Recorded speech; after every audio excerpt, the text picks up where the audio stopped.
Most people think karma is about cosmic punishment. Do something bad and the universe will get you back. Do something good and you will be rewarded later. But that's not how it works. You're walking around carrying ideas about who you are and what you deserve. Then, when life matches those ideas, you call it fate or karma. But there is no cosmic judge tracking your actions. There is no spiritual police force sending punishment your way. Here's what karma really is. It's the momentum of who you think you are and what you expect because of that. Today I will show you what karma really is and how to break free from the patterns you've been creating without knowing it. Before we continue, if you're ready to break free from the repeating patterns that hold you back, check out my free guide, 5 inner blocks that keep you from deep spiritual growth. The link is waiting for you in the top comment below. Your personality creates what you attract over and over. This isn't mystical. It's your mind playing out what it believes about itself. Here's how it works. You have an inner story about who you are. Maybe it's, I'm bad with money. That identity creates what you expect. You expect financial struggle. Those expectations draw you to situations that match you while making you blind to what contradicts them. If you believe you're bad with money, you notice every expense. You focus on what you can't afford. You avoid opportunities that feel risky. You might even sabotage windfalls because they don't match your identity. Then when money problems show up, you think, see, that's just my karma. But it's not karma, it's identity creating its own experience. The same thing happens in love.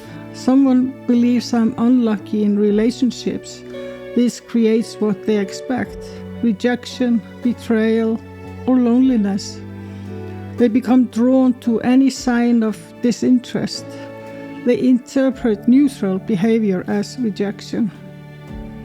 They might choose unavailable partners or push away healthy connections because deep intimacy doesn't match their story about themselves. When relationships fail, they don't see how their mind created it. They just think, that's my karma with love. Career works the same way. The person who believes I'm an imposter expects to be found out. They notice every mistake while ignoring their successes. They avoid promotions or speaking up in meetings. They might even create situations where they fail, because that matches what their ego believes about itself. This is how identity creates karma. Your story about yourself creates what you expect. Those expectations shape what you notice, what you allow, and what you avoid. Your actions flow from what you believe, and what happens reinforces the original story. If you expect hostility, you notice every slight and miss every kindness. If you expect scarcity, you see lack everywhere and abundance nowhere. If you expect to be rejected, you will find rejection even in neutral interactions. This isn't cosmic law, it's what you create because you can't see how your mind shapes what you attract. You're living inside what your ego believes and calling it destiny. But here's what most people miss. The universe isn't personal. Things happen, but they're not about you. A traffic jam isn't the universe punishing you for being late yesterday. A promotion isn't cosmic reward for good behavior. Rain isn't nature reacting to your mood. Events are neutral until you make them mean something. They're not about you, your worth, or your future. The moment you take something personally, you plug it into your story. You feed what you believe about yourself. You strengthen the identity that created what you were expecting in the first place. This is why some people seem lucky while others constantly struggle. It's not because the universe plays favorites. It's because they're living from different identities with different beliefs about what they deserve. The lucky person expects good things and attracts opportunities. The unlucky person expects problems and creates them everywhere. Your life is what you focus on, but that focus comes largely from your identity. Your identity is just a story you tell yourself about who you are. It's not ultimate truth, it's an illusion. A belief you've held so long, it feels real. The good news, since you created the identity, you can change it. Or better yet, you can see through it entirely. The remedy is simple but profound. Stop taking reality personally. Things happen, but they're not about you. This doesn't mean becoming passive or uncaring. It means recognizing that the universe operates neutrally, not as your personal reward and punishment system. A rainstorm isn't angry at you. A job rejection isn't the cosmos saying you're worthless. A compliment isn't a divine validation of your specialness. When you drop the idea that events carry personal messages about your worth, something shifts. The identity that was interpreting everything loses its grip. The expectations that flow from that identity begin to dissolve. But here is where it gets deeper. What you call your personality is also not really you.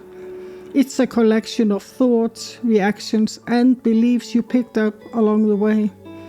Some might trace back to what people call past lives, but even those influences live in you as a part of your identity. They are not your ultimate reality. Your personality is what your mind believes about itself. That belief creates what you attract. What you attract reinforces what you believe. Round and round it goes. But you're not the belief. You are the consciousness that's aware of it all.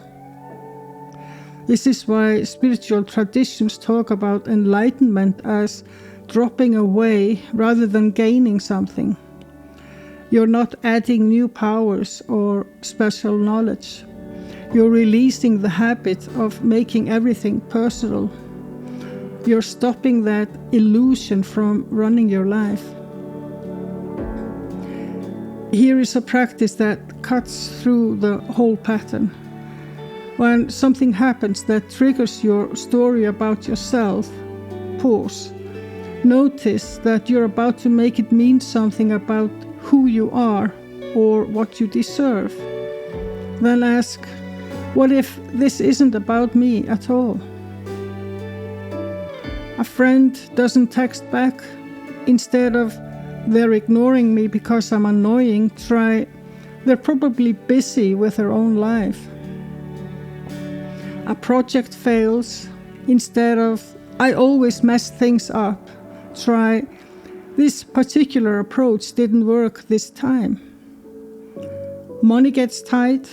Instead of, I'm cursed with poverty, try, this is a temporary financial situation. You are not denying reality or being naive. You're refusing to plug neutral events into your personal story.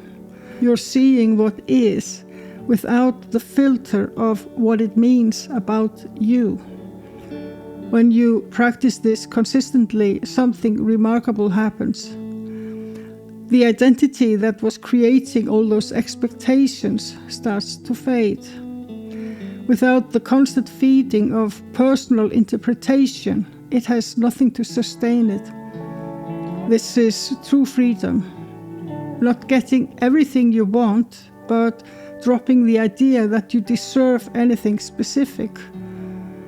Not manifesting all your desires, but releasing the identity that has those desires in the first place. The universe becomes spacious again. Events happen without carrying the weight of personal significance. You can respond from clarity instead of reacting from your personal story. Some people worry this leads to emptiness or meaninglessness, but it's the opposite. When you stop filtering everything through the lens of personal karma, you discover what's actually here. You see people as they are, instead of how they relate to your story. You notice beauty that has nothing to do with your preferences. You find peace that doesn't depend on circumstances. Before we wrap up, if you found this helpful and want to go deeper, remember that free download I mentioned, 5 inner blocks that keep you from deep spiritual growth. The link is waiting for you in the top comment below. Enlightenment isn't gaining anything. It's dropping the habit of making everything personal until nothing is left except complete neutrality. Your consciousness remains untouched by the stories your mind creates. It was always clear and present. It simply got covered up by layers of imaginary selves and what you believed you deserved. Stop waiting for cosmic justice. Start choosing neutrality right now. That's how you break free from karma forever. In the end, it comes down to one simple choice. Who do you want to be?